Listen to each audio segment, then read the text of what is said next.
Hey guys, apologies for the shaky handheld camera work. This is just a quick rough intro to a video that I made a few weeks ago as part of a job application. And I was negotiating with somebody to go to Uzbekistan, of all places, and teach English, which I've done for years and years. I know a lot about a test called IELTS, which if you're a language learner or a language teacher even, you'll know is a bit of a nightmare. It's something that I kind of specialised in. And these guys asked me to record a video teaching something about this test. And since then I've decided I don't want the fucking job. I mean, really, who wants to go to Uzbekistan? But the video is kicking around on my hard drive, so I figured I might as well just upload it to YouTube in case it's useful to anybody. So, my name is Chris. This is the IELTS Gnomecast.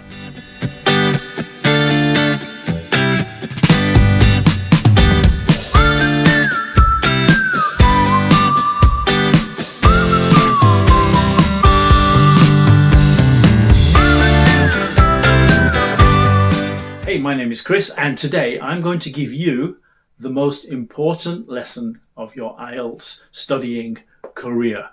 And I'm not going to talk about the receptive skills, the reading and the listening that students generally do pretty well at, just finding the answer. I'm going to focus on the productive skills of writing and speaking. And believe it or not, they're almost the same.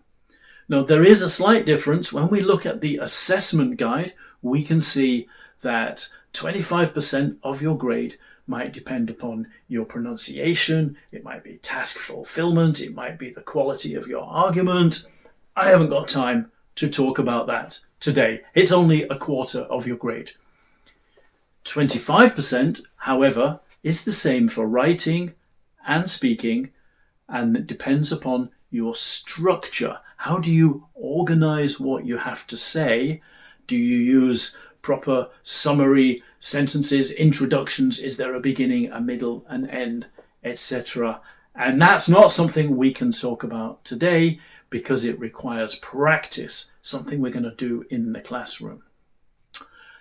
The next 25%, same for writing and for speaking, is your grammar. And I know what you're going to say. Oh, I've studied grammar for 20 years. I can pass the test. Blah, blah, blah. Yes, I've heard this 1,000 times, 10,000 times from my students. And you always forget to use the grammar that you know. In my class, I will hammer you to improve your grammar and use what you have learned. But it's not something I can do today. Today, I'm going to focus on the first 25%, the beginning of the whole process, and that is your vocabulary.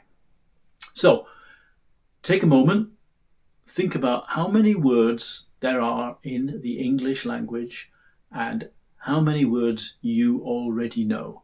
How long is the road? How far have you already walked? Because that's the basis for everything, right? So think about that. Put your answers down in the comments below. Just take a moment before I continue. I'll wait. Okay, finished? Good. So, here's my English dictionary. It says here there are 20,000 words, unique words in this little book. Yeah, great. I know all those words.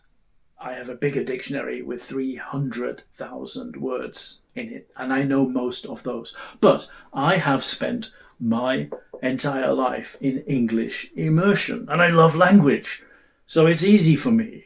You haven't got time to learn 300,000 words. If your test is in 6 months, you haven't got time to learn 20,000 words, and you don't need to. It's not necessary. Let me show you a trick. We start with a book. Any book, doesn't matter which one. I wrote this one, so that's the one I'm going to use. And I'm going to go to the first chapter, to the first page, to the first word, and it says there, on. Okay? Then I'm going to go through the whole book, and I'm going to count how many times do we see that word? How many times is on in this book? And From 100 words, you maybe won't see it at all. From 1,000 words, you'll see it 10 or 15 times. From millions of words, if we take a sample of all English, we record people speaking, television shows, newspapers, magazines, books, websites, chat forums. If we take a huge sample of English, we'll see that the word on appears about 0.6% of all English. There are other words are more common. Now, the word the is the most common word in the English language. And from 100 words, you'll see it 6 times. From 1,000 words, you'll see it 61 times. It's 6.1% of all the English that everybody uses is one word, the. The next most common word is be. And be, I mean, is, am, are, will be, etc. All these variations on be. And that's why grammar starts to be important, because you have to use the right one at the right time. But be, in all its variations, is 4%. So the first word is 6, the second word is 4, 2 words, 10%. The next most common words are a little bit less common, and they become less common. The first 10 makes 25% of all English. The first 10 words, 25% of all the words that you will ever encounter. So you have to use them correctly if you want to be good at English. You have to know how to use those little of, and, in, to, at, etc. You have to use those words correctly to be good at English. It's a grammar challenge. Obviously, 25% seems like a lot, but it's not enough. If you wanted to know 50% of all English, well, we keep collecting words, we keep counting them. We find that there are 117 words which together make up 50% of all English. And those 117 words, basically there are no nouns, there are no things, there's nothing to talk about. 50% of all the English we use describes relationships between different things. It explains who did what to whom, how did they do it, in what direction, by what route. 50% of all English is structure, and that's why it's tested so strictly in the IELTS test. 50%, well, you can't talk about any things. That's actually not enough to have a conversation, so you've got to keep going. If you want 60% of all English, you only need 344 words, and we're starting to get nouns in there now. 344 words. The word we come to actually is suggest, and that is 0.029% of English. We're becoming a lot less frequent, a lot less useful already, but still essential. 60%, not enough. 70%. If you know 70% of all English, you only need to know 917 words. 917 is not very many, is it? Very easy to get there. Now you know 70%, you can, well, what can you do? Can you have a conversation? There's a NASA scientist, his name is Randall Munro. He wrote a book describing engineering concepts using a vocabulary of only 1,000 words, the 1,000 most common words in English. If you have a vocabulary of 1,000 words, you can do IELTS writing task 1 or speaking task 2. You can describe something in detail using a vocabulary of 1,000 words. But it's not enough. We know it's not enough. You want more, right? What if you wanted to know 80% of English?